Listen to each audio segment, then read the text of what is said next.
I don't think it was just because I had a problem. Like, no, like people who drink Carlsberg are nonsense. That is a hot take. A shower beer. Yeah, and after what? Hello? Wait, what? A shower beer. You've never had a shower beer? What? You have a beer in the shower? Yes. No.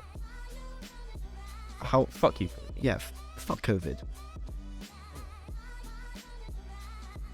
Do little sick claps. Hello and welcome to Thirsty Thursdays. I'm your host Ryan McCabe, and today I'm joined by none other than Jack Gilliam. So Jack, to kick off the pod, Oh goodness. cheers to health and wealth. Cheers. My arms aren't that long. I'm a lucky guy, but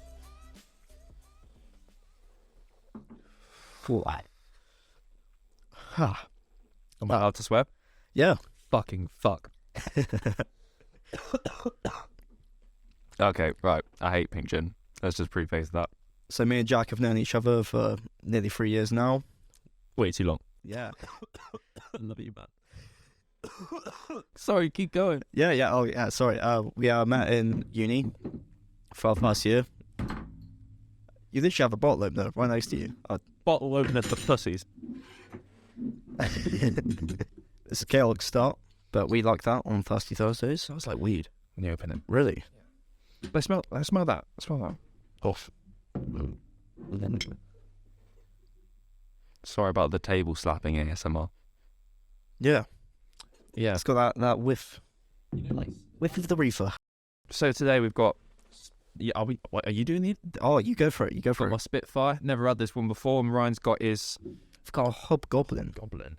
I've never tried this. You're not. No. So are you an ale fan? No, not at all. Don't like ale. This is like a pale ale. Yeah. Golden ale. It's quite nice. They didn't have old golden hen, otherwise I would have got two of that.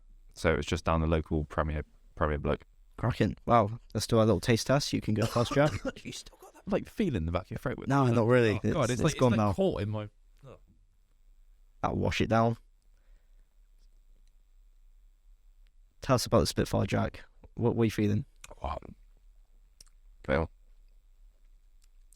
it's quite nice, you know. Yeah. Almost reminds me a bit of right. You know when you go to the Toby Carvery. Yeah. And you have gravy, and like it's also that aftertaste of gravy, and I really like that sort of like really like meaty sort of taste in the background. Yeah. Like that's. I know it sounds really weird, but that's how I describe it. And it's also got that like sort of like hoppy sweetness to it. I don't know about yours. Or I did a booze reviews on that in the past, and I rated it about 7 out of 10. Do you know what that reminds me of? It reminds me of when we went to Pimp Pendulum. You know the beers that they do there, Yes. like kind of hoppy beers. Yes. Yeah. Well, like the Beavertown one. Like the No, Freedom. Lager.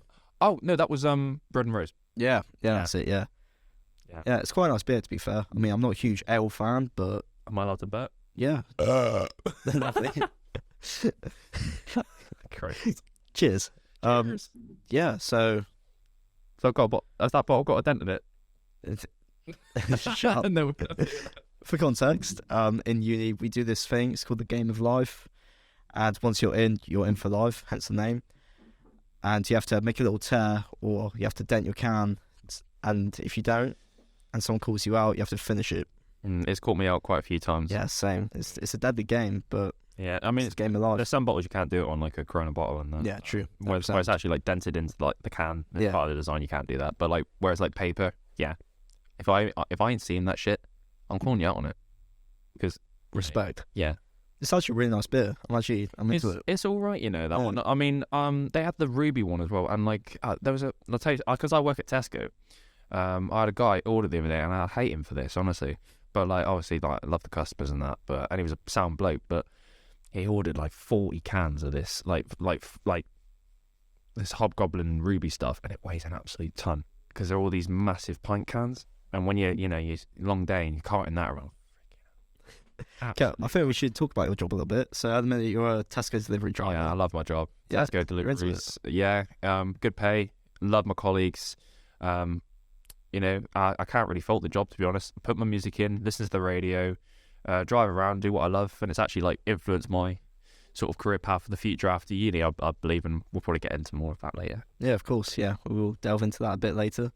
So Jack, on Thirsty Thursdays, we always describe our perfect night out. Well, the guest does anyway. So can you run through for that for me? Like the type of people you want there, the whole day from the minute you get up to the minute you pass out. I want to know. My ideal night out would be where I don't pass out, because I need time to prepare. Like there's like the post night out, where I need to prepare. Like I have to have that like sort of bit of brown bread at the end of the night with a bit of water to wash it all down with, and then I can go to sleep a happy man. Paracetamol as well. To start it off, wake up, obviously no work. That'd be ideal. But to be fair, I find like working before a night out is actually also kind of, because like you're at that time like where you're kind of like you want to be drunk more because you've done nothing. Well, sorry, you've done all this work all day and you feel like you deserve it. Yeah. So I feel like maybe a night out is actually like it's more of a reward for working. Yeah, I think it's nicer, like you said, after you've done something in the day, because it's something to look forward to whilst you're working or at uni, whatever you're doing. I feel that's why people go absolutely ham on the weekends as well. Like you go down Barbican, you see people, they have their Monday 9 till 5 jobs at like Babcock or wherever they work in Dockyard, and they'll go, spend like £100 in a night out down Barbican. Yeah. And when you're working all week and full time, when you're at uni, it's all right. A night out is just a night out.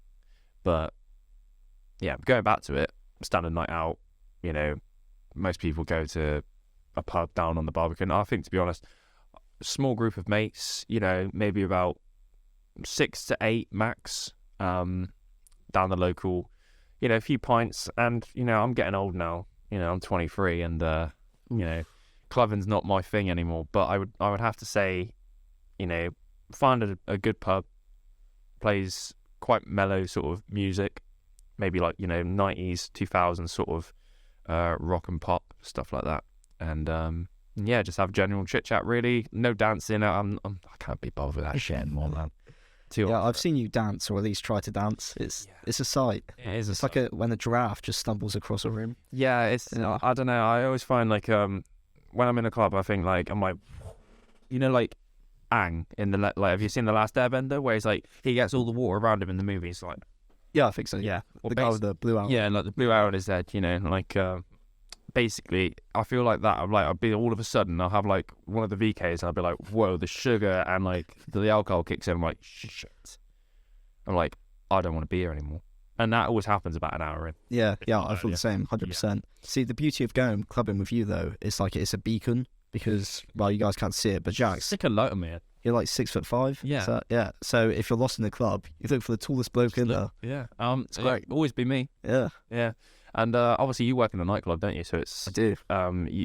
You get to see it all, don't you? Yeah. Oh, I've seen some very interesting stuff. I mean, yeah, some things. I mean, I'll tell you after. Like, there's this one event that happened. Can't mention it on the podcast. It's that bad. Like the stuff I've seen whilst at work. Yeah, we'll get into that. Yeah, we will. Yeah, we'll talk about it later. But yeah, it's crazy what you see because you're sober, everyone else is drunk, and you're obviously behind the bar. And you have to like take into like consideration the welfare of the customers, of just everyone there. It's crazy what you see and what you have to do as well. So I just kind of I did one of those moments. I had like my last airbender moment, and I was like, I was like, shit, I can feel the alcohol going down. That gin's it's just reached my stomach. Yeah, it's like a slow burn. I'm like, Jesus. Yeah, I'm like, I'm just to preface this as well for the listeners at home. Like, I've already been here today. Like, I've been here since like 11 today, and like, I've had my food and that. And I'm supposed to be going pub later on. I'm like, fuck. I mean, this is like, it's a good way to pre-drink. Yeah, this is the pre-drinks, and then the walk home, and then they're like, go on my Switch, play Animal Crossing, then fuck off down the pub. Yeah, lovely stuff. Come on, Man United. Nah, just come on, England. It's basically England versus Spain. Yeah, pretty much. But I could never support United as a Liverpool fan in any circumstance. So are you going to watch it tonight? Yeah, maybe. You might see me there. Yeah, I was gonna say like you can sit on the opposite table. Yeah, you can sit. Yeah, I'll just sit on the other side. Yeah, scumbag. Yeah, that's fine. Yeah. Do you have a favourite? Because you mentioned earlier you like to go to the pub. Do you have a favourite pub in Plymouth? One you'd recommend? There are pubs that always have. Well, there is a pub that always has a place in my heart because it is the first pub I ever went to when I turned 18. Oh, that's the Eagle down the bottom of town. We went there the other night. We did. And it's just everything about it. The people. The atmosphere. It's a traditional Celtic pub, and the Guinness they serve there is it is good. It is like that's the first thing I said to you. Like, I was like, this is good. Yeah. It's in a very unique area of the town, should we say? At least if you've never been to Plymouth before, and you go there, be prepared. It's one of those places that you will get stares if they detect different accent or they know you're not from around the area, so to say. But they're lovely and friendly in there, and it's the best place for pool, best place for socialising. But other places as well. As my time at university as a student, Skype and Scholar, Oh, of course. like right outside the university, you get all the students going there, and it's like if you're a student, it's the place to be. Before SU, obviously, but I can't get in because I lost my ID. Oh, wow, that's rough. But yeah, Scholar, £2.99 for a Guinness, £2.50 for a Carlsberg. I'm looking for that partnership. Get talking to me, please. Scholar. Yeah. Lovely. So, talking about the Eagle, the one thing that's missing is music. So, talking about music, see that little segue? Did you like that? Yeah. So, what are you listening to right now? What's on your rotation? Well, right now I'm listening to the sound of Ryan McCabe. Yeah, that's true. Yeah, the best sound. Probably it'll be on Spotify soon. Who knows? That's true. But I'd say this is gonna come as a surprise to you probably. But so I have two moods. One of them is in the feels, sort of. I listen to someone called Rosie Darling. They've got I think 200,000 followers on Spotify, but like quite a how do I say this? Emotional sort of music. Yeah. Sad boy hours. Yeah, sad boy hours. But I always listen to it because it's like quite chilled out. It's like I used to listen to drum and bass a lot, and I used to find that I'd be listening to it early hours of the morning, just because it's like it's one of those things that you listen to it to keep you awake almost. Whereas other things I listen to, I'm more like, obviously, I keep saying I'm getting on, but when you reach like the end of your uni, like 21, 22, you start to realize I could never listen to that old stuff I used to listen to. But yeah, I listen to a lot of synthwave, like sort of jazz sort of music nowadays as well. And I'm going, that's another thing. Yeah, that does surprise me a lot. Yeah. I'm going up to Manchester soon to see the Midnight. I can't wait for that. And now they're like a sort of synthwave band. So do you know synthwave? No, not at all. I've never listened to it. It's like, imagine do you know those sort of Night Rider sort of sunsets that you always see, like the orange sunset with like the purple and the sort of like grid sort of texture. Yeah, imagine that, but it's in like sort of like an ambient music texture. Right. So it's like jazz, but it's like it's more like to do with like, how do I say it? It's like Night Rider sort of stuff. Okay. Late night drives and sunsets and to do with like almost like if you could put Baywatch into a song, and combine it with Night Rider and The Matrix, it would almost be like that. Right. Yeah, like electronic jazz. Yeah. I mean, it's a bad description, but it's obviously gone over my head because I've never listened to it before.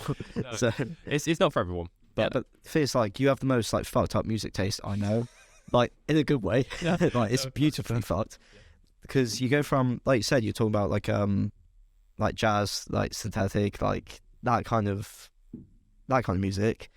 But I also know you listen to D&B as well. I see that hugely contrasting. Yeah, I would say I've moved away from sort of the D&B lately, and it's more been like drill.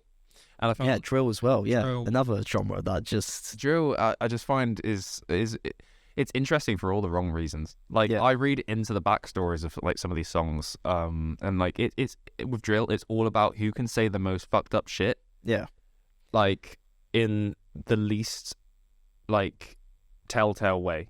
So if they can make an obscure reference to something say for example, someone got queffed or something like that, or someone got yinged in Zone 2 or something like that, they'd put it in such a way that only certain people would understand that reference. Yeah, and I know it's almost like you have to do your research before listening to it. Obviously, you can hear it on the radio sometimes, on one extra and that, and most people don't understand the meaning of when OFB play Hashtag or something like that, or when Tion Wayne's doing his next Gunlean or something like that. Early remix. But for some people who actually look into those lyrics, it means a hell of a lot more than for what's actually on the paper, and you think, oh my god, these really just said that. Yeah, I mean, you've explained it to me briefly before, the different backstories to songs, and there's kind of crazy. It's almost like it's almost like a wanted list of songs. If anything, there's the more like wanted an artist is, I find in drill, the more that people want to listen to them, because they're just off the grid. They're like completely, they don't care what they say in their songs. Where some artists, like you listen to, like Quang Face, Bando K, for example, they want to kind of keep a clean slate now. It almost feels like. Do you find out that people are more wanted or more like invested in illegal activity, because that's what drill centers around?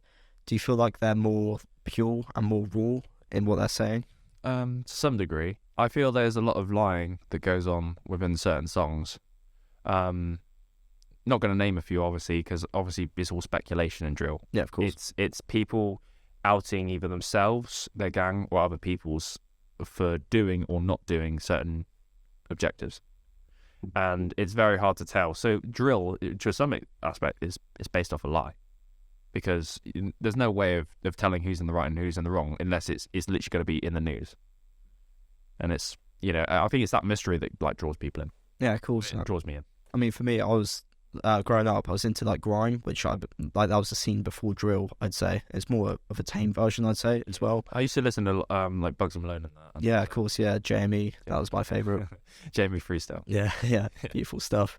So Jack and I recently went to Newcastle. I say recently is to the end part of last year. Yeah, this very good time. My birthday and that. Yeah, it was. Yeah. Sorry, hell of a. That's a really gassy beer. That's cool. Yeah, I could tell. that's. I don't know why, but on the bottle, it's an English. It's brewed by Britain's oldest brewer, but they've got it written underneath as 10 cent, unless that's the company name. But maybe. I mean, I can't see it from here, but there you go. I mean, for me, that's worth more than 10 cents. Yeah, maybe a little bit. Yeah. Bloody Yanks pricing up. Yeah. So do you want to talk about Newcastle? Yeah. Yeah. Yeah. So yeah, Newcastle, obviously I always wanted to go, but when I went to Leeds I was like, oh, I can't do like another 11, 12 hours on a coach. That was enough last time. The music scene up there has always been brilliant, and we went to see Crewcast up there, so it's like a D&B sort of collective. Yeah. And I know I said earlier on about like maybe not, liking D&B as much as I used to, but when it's live and it's got to be like a specific event, I'll go to it. Yeah, it was a good event. I mean, previous to that, like, I wasn't into D&B at all, but you asked me like, oh, do you fancy going to Newcastle? Yeah. I was like, yeah, I do fancy Newcastle, and I could get into like any type of music really. But yeah, I really enjoyed it. Like, a D&B event is, yeah, great. Everyone there was so friendly as well, which I found like really strange. Like, yeah, I feel like there's always like a like in D&B and that there's always like you go to a normal club and there'll be like people barging you out the way, and it's like, oh sorry mate, in D&B it's like, oh I'm sorry, like, and they're like, oh, like, are you having a good night? And they always like start a conversation with you, like, you talk to them, yeah. Whether that's to do with the copious amounts of drugs people are doing in probably the side of the club and that, and that's a strong part of D&B as well. It's like it's kind of, some parts of it is built around like a drug related scene. So for example, jungle artists are obviously like heavy cannabis use, because obviously that's like with anything that's jungle related, like reggae, it's all built into that culture. Yeah, of course. With other things as well. So I mean, there are some songs of D&B you could probably not listen to and think that's good unless you were probably on drugs. That's roughly not. Yeah. For the record, don't do drugs, kids. Yeah. No. We don't need to tell you that shit. Just fucking read the news. Like, don't be stupid. But yeah, it's a very sort of like genre where it's got to be played in a club, some songs, or like where you're in a setting like that. Yeah, of course. Yeah. Because if you're listening to it in your room at like 3 a.m, I mean, what are you doing? Like, Yeah, it's a bit strange because I always find people listen to it just in their day-to-day life. Just, I don't know, it doesn't compute for me. No, it's like I couldn't imagine walking to college or something like that, listen to it. Yeah, it's always got to be like a bit of chill tunes. Yeah, of course. Yeah. Who knows? Maybe it's an age thing. Yeah. So going back to your music taste and mine, like how they kind of differ, I'd say during our first year of uni, that was explored quite a lot. Well, how we met each other, I'll go back to the very first day, well, open day, even before uni. Yeah. That's where we first met. Yeah. And then, because you were, I think I was like 17 on the open day, maybe, or just freshly turned 18. Me or you? Me. Okay. and then you were obviously a bit older. I must have been about like 19. Yeah, something like that. I always remember you gave me a little compliment on the first day we met. Oh yeah, I said you look a sports. Yeah, you said a nice build or something like that. Built for a sports journalist. Or something like that. Flirting with me. Yeah. But yeah, the first year of uni, because obviously we went when COVID was at its peak. Yeah. How? Fuck you, COVID. Yeah, fuck COVID. Anyway, how was your first year? First year, to be honest, it was for the first 3 months of uni. It wasn't like ideal. Like there was not a lot of like socializing that really went on. It's not really how I imagined it to be. But as things like kind of like picked up, like and things started to reopen again, like I feel like more people came out their shell, and I'm I'm an extroverted person. Like I'll always be the one to ask people like, oh, let's do something today. Like, you know, when it was in COVID times, oh, do you want to go for like a distanced walk, or do you want to, you know, like meet in the hub today and like, you know, sit and have some dinner when it was like rule of six and that. And it was kind of hard for me because obviously like more people were very reluctant to do certain things. And I find when we were in halls and that, it was almost like for example, like obviously we're not going to be stupid to the viewers, are we? I mean, you saw on the news, like, you know, students getting COVID all the time. You know, out of all those hundreds of thousands of students that were going there, I mean, there was loads of them breaking the rules. Oh yeah, of course. You know, and it was going to happen. They knew it was going to happen. I think, to be honest, if they wanted it to not happen, they should have just said, no, don't go to uni this year, and they should have just cancelled it. Yeah, 100%. But they didn't, because obviously, you know, money makes the world go round. You know, Very true. Stupid to stop it. And, you know, obviously, like, partying did happen, and people were very reluctant almost to do it. But the people who did do it, it was almost like a secret supper club almost, you know. Yeah. It was like everyone was secretly going around, and you know, you knew it was happening, but yeah, I mean, it's a thing of the past now, and obviously people were mingling when they weren't supposed to be, but it's expected. I mean, we're all young, and stupid, obviously. yeah. But yeah, Especially, more so back then, yeah. I think also there was like kind of the people who went to university as well. It was kind of like the expectants, like they didn't know before signing up, because we had to like sign up in like, you know, like, well, I remember submitting my UCAS application in March, and then picking my firm choice in about April, May time. Yeah, it was early doors. Yeah, and by then there was no sort of like talk of like the rule of six or anything to go on, or what restrictions there would be going into university. And even the Freshers Week, it made it kind of seem like there would be like a more relaxed like rule for students. And not to say we had like special privileges or anything like that, but it kind of seemed that we were going to be treated like everyone else normally, and not like caged up like animals almost. And it just kind of devolved from that, really. I think there was not enough, not to get political, but there wasn't enough like advice before going to uni by the government to tell us, you know, and obviously they couldn't have known what was going to happen with COVID. It was all a mystery, but there should have been a better understanding of what it could have possibly been like. Yeah, 100%. And I feel that was very unfair for certain students like myself. Yeah, I mean, I'm going to speak for myself, but I'm pretty sure you did as well. Had a great time. Yeah. In uni, and we had many drinking sessions. Yeah, like when I say like, sorry, Fred, like the 3 months of uni at the start, I only mean because of like lectures and that. Oh yeah, and also because people were reluctant. But myself, you know, obviously, I did partake in the odd drink or two with my flat. And yeah, of course. Yeah. You know, good times. I think overall the year was good. I mean, there was lots of things we had to overcome. Like you said, rule of six earlier, and I physically winced a little bit. I didn't like that at all. And obviously, was it 2 feet? 2 feet. It was 6. I think you got 6 feet. 2 meter. 2 meter distance. 2 meter. That's it. Yeah. And I just believe how stupid that was, because it was and also there was the great flatmate dilemma of the past as well. So say for example there was a house of 6 people, and there was only one. Like if you were in a couple, and you lived in a flat of 6, you could only have one couple. So basically, if there were 6 people in one flat with every single one of them was in a relationship, they'd have to choose who could come around each night. Yeah, that makes no sense. Even though you'd be in your own separate room, where you probably wouldn't even mingle.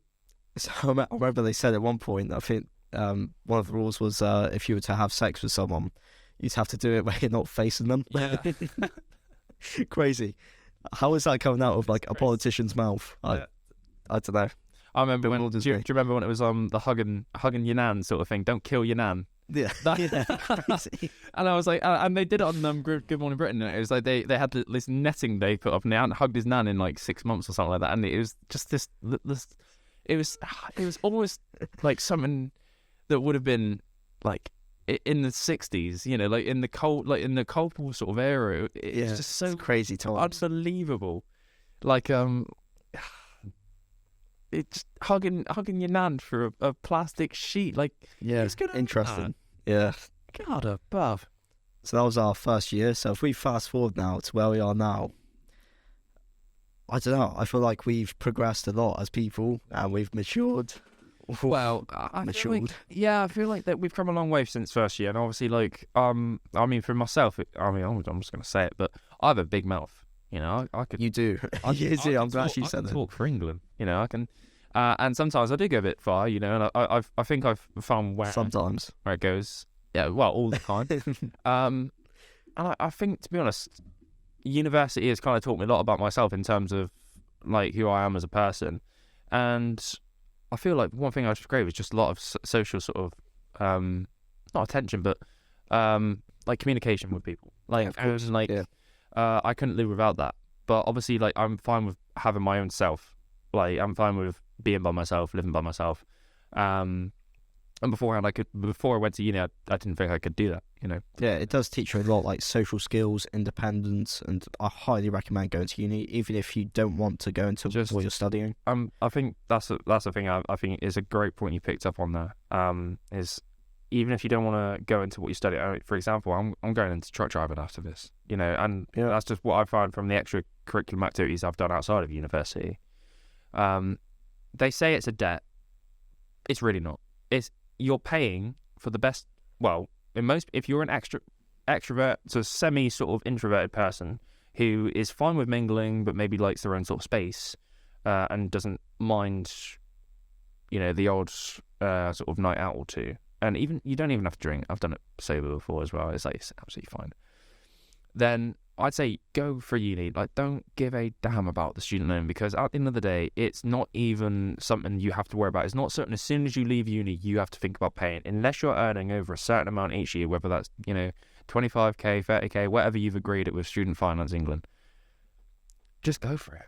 Like, there's no reason not to, really. I mean, if you know you're not an academic person, you're not meeting the grades, and you just know that you'll slack off university, fine, whatever. Go and get an apprenticeship and go and get a normal job, because at the end of the day, you're going to get that after university anyway. But the friends you build at uni, the things you see, the things you do, the things you learn about your life, and like your existence as a person, not to sound like one of those spiritual fucking gurus, you learn a lot about yourself in ways that you would never have found yourself learning about until you went to uni. Yeah, that's God. You've actually blown me away there. That's a beautiful bit of. I don't know. Sorry, that's halfway for a Spitfire. Spitfire, yeah, you're doing bits here, man. Yeah. We have a sponsor. Spitfire is making you talk truths, apparently. Getting another one of these on the way up. Christ. So talk about uni. Do you have any advice? I mean, you gave a lot of advice there, but I mean, like, specifics. Like, you're going into halls. It's your first day. You have Jack Gilliam giving you the advice to survive. I mean, when I went to uni, I was quite like socially anxious. I was quite a socially anxious person, and I think it was mainly due to my age. I don't think it was just because I had a problem. I genuinely seriously, I genuinely think it was because of like my age, and like I just didn't have that sort of social ability to talk to people who were maybe from a different walk of life than me. Say, for example, people from like a higher background, or maybe people from like a middle class background, or people from, for example, I had like people from an army background in my halls. I had people who were from, people who were from a different country, in my current flat as well. And like I've had to learn to like not even learn. It was almost like it just comes naturally. But you get those sort of fears that, oh God, there's going to be this like big clash, almost like you think there's going to be some sort of like combat, like with your like values and that, but there's no sort of issues with it. Like as soon as you move into halls, you're all part of that team. Like there's no I in it unless you specifically make yourself the I in that team. You will have no issues. So my top 3 advice: just make yourself known first week. Just say yes, but within reason. Say yes as in, Yeah, of course. I'll come into town today. Yes, I'll go and see the city. Yes, I'll come and have dinner with you guys tonight. I'd happily play cards in the kitchen. You know, I'd happily do this and that and whatever. And you know, the more you make yourself known, and the more you say yes, I'll do this, the more they get to know you and they know what you can and cannot take. So, for example, if there's certain banter, you know, for example, that can sometimes devolve. And you know, we've all had it where a joke it goes a bit too far. Yeah, get a few dodgy looks maybe. Yeah, a few dodgy looks, and you just know you shouldn't say that. You know, and that's fine, and that's part of learning. You know, the whole thing is a learning experience. Whereas, say for example, if in your faith, or maybe you just don't believe in drinking, they'll say, look, okay, we can have some nights where we just don't drink. Or, for example, you don't have to drink to have a good time with us. You know, I've seen that before. People, specifically from like an Islamic faith, in Angela's building, for example, like Angela, our friend, and they're, you know, obviously in their religion, they can't drink alcohol. And they get treated exactly the same as everyone else. And it's, you know, that's I believe, is like what uni is all about. It's all about inclusivity. And it's all about treating people with respect, but also having a bit of fun.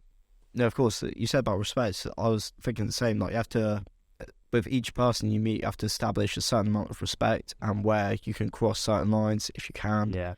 If you can't, then you have to obviously reel yourself in and just behave. And I would say, when you said about halls as well, breaking the ice is a must. Because if you don't break that ice in that first month, then you will not know what people are like, what habits are. You know, some people, they've never lived outside of their mum and dad's flat, or, you know, their foster care place, wherever. And going into university is like nerve-wracking, because obviously they've got habits, you've got habits. Say, for example, you could be like a nighttime chef, whereas they can be an early morning person. So that noise that you're making at night, doing all the cooking and making your 5-course dinner for you and your flatmates, you know, they might have work the next day. You know, I'm the guy who's worked the next day. When they arrive at 2 in the morning, they know not to make too much noise, because obviously they know I've got work. So establish those connections early, make it known that you've got things to do in your life, but you don't mind them having a bit of fun in that, and you're sorted. It makes life so much easier in the long run. Yeah, it all comes down to respect as well. Like we said earlier, I feel like that's the one thing you have to take away: respect each other. Yeah. Respect each other, and you will have no issues at university whatsoever. So, Jack, we both do journalism. And I just want to know... Got to drink to them. Yeah, drink to the journos, of course. But before I drink, I just want to ask, how the fuck do you go from journalism to trucking? So I feel, as I said earlier, with the extracurriculum activities outside of work. So I've done a lot of delivery driving in the past. I was a delivery driver at Domino's, and I went to did a bit of delivery. Where I was like cycling and that, but I realised, well, there's a lot of money in this. Why didn't I take it a bit further? So I applied for Tesco, and I was originally a trolley pusher there. And then, to cut it short, I got offered a job as a delivery van driver, 3.5 ton. And I realised I love this job. Like, and it's like, I don't want to be stuck in a corporation such as Tesco forever. Don't get me wrong, a brilliant place to work. You meet some amazing people. But when you can be out there, you know, building up your CV with 32 ton, 44 ton licenses, and then expanding, and then making you work the career ladder, rather than be stuck in journalism, where I felt, originally I always felt passionate about journalism, and I thought, oh, okay, like it's somewhere I always want to go to. But then I realised truck driving, it offers me so much more challenge, like so much more of a challenge than what journalism can offer me, because I feel my ideal office isn't stuck behind a desk 9 to 5, or, you know, working early hours reporting on another man's achievement or a heartbreaking story. My office should be on the move, and I feel that's kind of where I want to be. I want to be going all over the place. That's beautiful. That's, God, it brought tears to my head. Cool. So now we're moving on to a bit of a more fun section, I suppose. So can you give me one of your pet peeves? Just something that really gets under your skin that you just hate. The DVSA. No, I would say, I know it's a big one, just liars. People who lie, like, not even, like, just white liars. If anything, if you're gonna do a big lie, like you've killed someone, like, yeah, absolutely. Like, I mean, like, don't do it, obviously, but if you're gonna lie to me, obviously you've got your reason to. But white lies, it's almost like, I don't know, like, oh yeah, my dog died last week, or my nan's gone to Australia, or I can't come out this weekend because my uncle Paul has, got to get his bunion removed off his toe, and I've got to go with him. Some shit like that, Yeah. And it's like, just mate, it's like, well, maybe I can narrow it down. Maybe people who just make lies to not show up to stuff. Oh, okay. I was gonna say, yeah, because white lies, like, you have white lies that protect people's feelings. So are you against those, or? No, white lies that protect people's feelings, like, so long as it's not a feeling towards me. That, like, for example, someone hates me, I'd just rather they come out and say, look, I hate you, or I just don't want to hang out with you, rather than lie about it and then keep me, like, thinking there's some sort of hope of a friendship there. Yeah, of course. Or, like, thinking that we're mates, because my time would rather be spent elsewhere. Yeah, I respect that. So, like, what if I said to you, like, oh, I like your jacket, but I don't. I hate your jacket with a passion. It's fine, I'll take it off. I'm only joking. No. I love your jacket. No, it's very nice. £34 in Sports Direct. Little promotion. Yeah. Not sponsored. So can you give me one of your hot takes now? If you're from pet peeve to a hot take. So something that... People who drink Carlsberg are nonces. That is a hot take. I mean, you always get on to me about this when we go to Scholar. I say it loud and proud. You drink Carlsberg, mate. You don't know what a good beer is. You maybe... Like, and I'm sorry, but, how you can, hold your wife at the end of the day and say that I'm a Carlsberg enjoyer. Like, what are you doing with your life? Oh, my poor dad is watching this right now, and he's a Carlsberg enjoyer. Just, even if you drunk Carlo from fucking Burton-on-Trent, wherever it's from, just anything. Carlsberg is just, you might as well piss in your mouth. Just do it. What's your dad's? Kai hates it. Paul. Paul, stop it. Get some out. Paul. Sorry, Dad. This one's for you. This one's a proper beer. So, Jack, can you tell me your favourite way to consume a beer? So, it could be like a shower beer, a plain beer. A shower beer? Yeah, and after what? Hello? Wait, what? A shower beer? You've never had a shower beer? What, you have a beer in the shower? Yes. No. Okay, so... I'm trying this when I'm getting home, is it? Yeah, you should. All right. Need a shower. So, when you get ready for a night out, obviously put your bottles of beer in the fridge. Before you get in the shower, take a bottle out, take it up with you to the shower, drink it whilst you shower. Honestly, the best feeling. Like, you're looking at me like I'm crazy right now, but honestly, unreal. Like, I can't speak highly. A shower enough. beer? A shower beer, yeah. While you're butt-ass naked, Yep. in the shower, Yep. What setting am I having it on? Hot, cold? Right, no, just hot shower, just a regular shower, or cold shower, if you're a cold shower person. Right, so a normal shower. Yeah. Right. And then bottle of beer, and just drink it whilst you shower. Honestly, like, it sounds mad, but it is mad. Yeah. Okay, right, I'm going to try that when I get home. Yeah, you should, honestly. Right. Like, You can add that to the end of the thing. I'll record myself. Obviously, you're going to have my dick out, right? yeah, don't do that. Yeah. For the viewers' sake. No, no, rather. But yeah, you remember Tom? Big shout out to Tom. Tom, yes, love Tom you, Tom. Dennis, Tom yeah. came to Newcastle with us. He's a legend. Diabetes ridden. He didn't even know about it until Yeah. He just doesn't care either. He just He's eats like, whatever, drinks to like he drinks to such a big extent. Tom, I rate it, honestly. If I could do what you do. Yeah, love you, Tom. Without I know you're diabetes. watching. I'm gonna make you watch this. He got me into the idea of a shower beer, and once you have one, there's no turning back. It's the best way to get ready for a night out, without a doubt. I've got to try it. So I don't know. I've never known about this. It's been lovely having you on, Jack. Thank you, Mr. Big Cave. Mr. Big Gabe. So, who do you want to see on next after you? Last week we had Liam, If who's I a beautiful guest. Right, if I could have one person who's dead and one person who's alive. Yeah. So do a dead, alive, and someone who I could actually get on this podcast. Okay, I would probably have said someone who's dead, Idi Amin. Who? He was like a leader. He was like an African warlord. It's very niche. Yeah, or Mussolini. it would make a That good would've been a podcast. fun one, yeah. Oh, Mussolini, yeah. Yeah. Get behind that. I'd say Lauren. Lauren, get Yeah, Lauren on the Lauren. pod. Yeah, I feel like that would be good. Yeah. It'd be mental though. Like, Yeah, you can talk Well, about Birmingham, Hamlet, or whatever. yeah. I do feel I could handle her on the podcast. I'll probably walk out after 5 minutes. To preface it, Lauren is one of our course mates, and she is a great woman. She's a great woman. We love you, Lauren. Kisses. Yeah. So, in terms of person we don't know, I'd probably have to say, I'd say Luke McCormick, Argyle. Oh, that's a good shout. Yeah. I'd probably say it because he's had he was when I was at Argyle, but not as a player, obviously as a fan. When I used to be able to go, obviously he was like one of the sort of star players. He was always the one who brought the biggest cheer when there was a save or when there was like something going on the pitch. He'd always be there, like supporting his players and that. And I'd always love to there was never anything really on the news when he was in cup matches or something, when there'd be like post interviews. So I'd love to hear his take on his career at Argyle. Cool. That's such a really good answer. So we've got Mussolini, Luke McCormick, and Lauren. Yeah, that's a beautiful lineup. Wow, thank you again, Jack. It's been a beautiful podcast. I've really enjoyed this. Pleasure, my boy. Yeah. Don't drink Carlsberg. Have you? Don't drink Carlsberg. Wow.